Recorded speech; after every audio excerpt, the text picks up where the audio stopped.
السلام علیکم ورحمۃ اللہ وبرکاتہ۔ الحمدللہ والصلاۃ والسلام علی رسول اللہ، اما بعد۔ میں ہوں آپ کا دوست، آپ کا ساتھی محمد ناصر فاروق، اور آپ دیکھ رہے ہیں ہمارا یوٹیوب چینل اسلامک اسٹوڈیو۔ حسب عادت آپ احباب سے ایک بار پھر گزارش کرتے چلوں کہ جن دوستوں نے ابھی تک ہمارا چینل سبسکرائب نہیں کیا، ان سے گزارش ہے کہ ہمارا چینل ضرور سبسکرائب کریں تاکہ ہماری ہر نئی آنے والی ویڈیو آپ تک بآسانی پہنچ سکے۔ وہ کون سا انداز تھا یا طرز حکمرانی تھا کہ جس کی بنیاد پر مسلمان حکمرانوں نے آدھی سے زیادہ دنیا پر اپنی حکومت کو قائم رکھا؟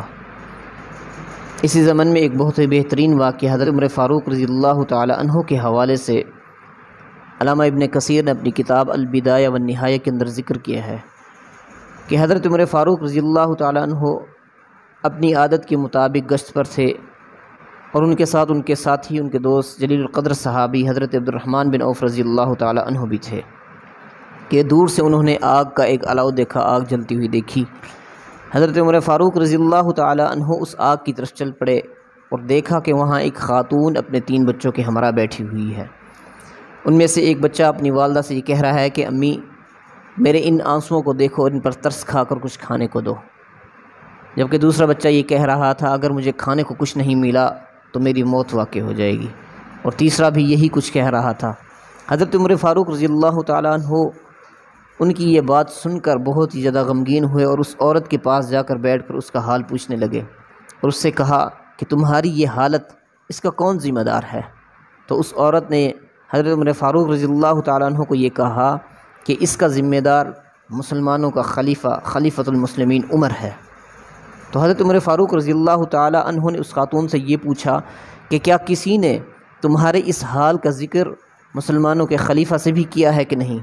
تو اس عورت نے یہ کہا کہ یہ کیسا غافل مسلمانوں کا حکمران ہے، خلیفۃ المسلمین ہے، کہ جسے اپنی رعایا کے حالات کا ہی علم نہیں۔ تو حضرت عمر فاروق رضی اللہ تعالی عنہ وہاں سے اٹھے اور بیت المال کا رخ کیا۔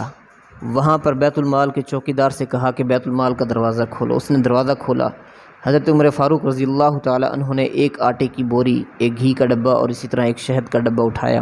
اس بیت المال کے چوکیدار سے کہا کہ اس سامان کو میری کمر پر لاد دو۔ چوکیدار حیران ہوا اور کہنے لگا کہ میں اسے اٹھاتا ہوں۔ تو حضرت عمر فاروق رضی اللہ تعالی عنہ نے کہا کہ اسے میری کمر پر لاد دو۔ تو وہ کہنے لگا اے خلیفۃ المسلمین، آپ کیا چاہتے ہیں؟ تو حضرت عمر فاروق رضی اللہ تعالی عنہ نے بیت المال کے اس چوکیدار سے کہا کہ ساکلت کا امک احمل علی انت تحمل عنی ذنوبی یوم القیامہ، کہ تیری ماں تجھے گم پائے، اس سامان کو میری کمر پر لاد دو، کیا تو قیامت کے روز میرے گناہوں کے بوجھ کو اٹھا پائے گا؟ یہ سن کر اس نے حضرت عمر فاروق رضی اللہ تعالی عنہ کی کمر پر اس سامان کو رکھا۔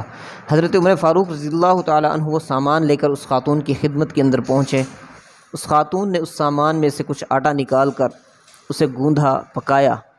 حضرت عمر فاروق رضی اللہ تعالی عنہ نے اس آٹے کی پکی ہوئی روٹیوں کو اپنے ہی ہاتھوں سے اس کے اندر گھی اور شہد شامل کر کے اس کے بچوں کو کھلایا۔